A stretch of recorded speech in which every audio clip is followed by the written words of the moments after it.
प्रथमतः सर्वांना दिवाळीच्या खूप खूप शुभेच्छा। खरं तर दिवाळी म्हणजे स्वच्छतेचं प्रतीक। प्रत्येकजण आपलं घर हा आवरत असतो आणि ज्या ठिकाणी स्वच्छता असते त्या ठिकाणी लक्ष्मी नांदत असते असं म्हणतात, आणि ज्या ठिकाणी अस्वच्छता असते त्या ठिकाणी अलक्ष्मीचा वास होत असतो। आता इथं काय आमच्या माता भगिनी त्यांच्या घरासमोर अक्षरशः कचऱ्याचा ढीग पडलेला आहे। तुम्ही बघू शकता कचऱ्याचा मोठा डोंगर या ठिकाणी झालेला आहे। अक्षरशः यांना जेवण सुद्धा सुखाचं जात नाही। म्हणजे आज अशी परिस्थिती झाली आहे, कोणी त्या पाहुणे तर यायचं लांबचीच गोष्ट आहे, परंतु आज ज्या ठिकाणी आपण 2 मिनिटं उभं राहू शकत नाही त्या ठिकाणी यांना 24 तास कंटिन्यू राहायचं आहे। तर हा खूप मोठा विषय। यांना कचऱ्याचा अनेक वेळा त्रास होतो, अनेक वेळा म्हणते डेंग्यूसाठी प्रयत्न करतात, डेंग्यू होऊ नये म्हणून तुम्ही हे सतर्कता बाळगतात, परंतु आता लहान पोरं आहे हे तुम्ही जर विचार केला तर यांचा कुठंतरी तुम्ही विचार करायला पाहिजे। यांना जर एखादा गंभीर आजार झाला तर याला जबाबदार कोण राहील? खरं तर हा कचऱ्याचा प्रश्न अनेक वेळा अनेक जणांनी मांडलेला आहे, परंतु या कचऱ्यावर अनेक वेळा राजकारण झालेलं आहे। मी तर असं म्हणतो का नेमकी कचऱ्याचं राजकारण झालं आहे का राजकारणामध्ये कचरा झालेला आहे हेच कळलं नाही।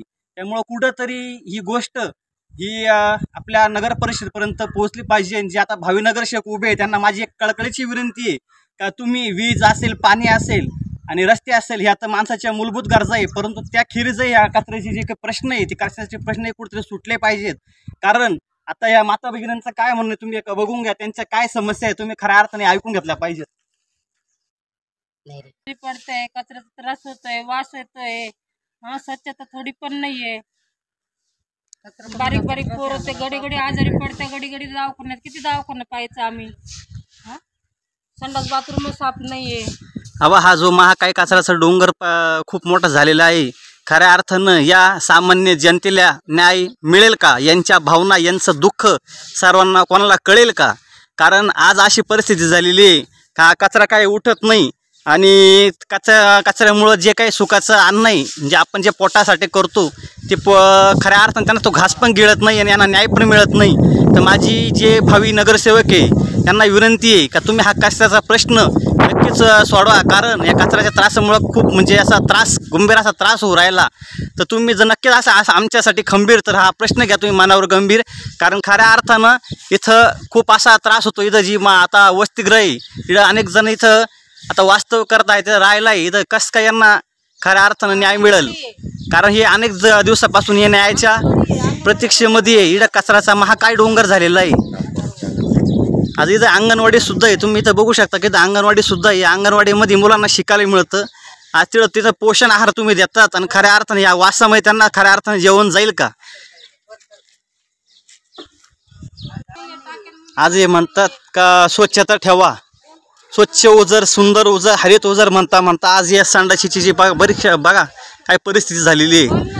आज या महिला शौचालयाची परिस्थिती इतकी बिकट झालेली आहे का इथं पाण्याची परिस्थिती पाणी सुद्धा नाही याच्यामध्ये। मग सांगा कसं काय स्वच्छता राहील? अक्षरशः या शौचालयामध्ये झाडं उगवलेली। त्यामुळं माझी विनंती आहे भावी नगरसेवकांना का कुठंतरी याचा विचार केला गेला पाहिजेत, कारण अवघड झाले आमच्या ओझरची गत आणि कसं द्यायचं मग तुम्हाला मत? त्यामुळं कुठंतरी याचं तुम्ही खऱ्या अर्थानं दखल घ्यावा ही माझी विनंती आहे, कारण जोपर्यंत निवडणुका होत नाही तोपर्यंत हा प्रश्न सुटणार नाही।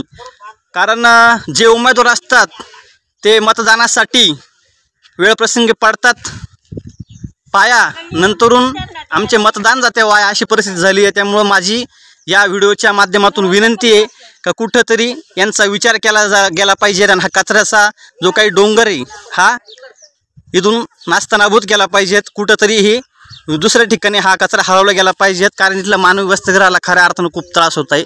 धन्यवाद।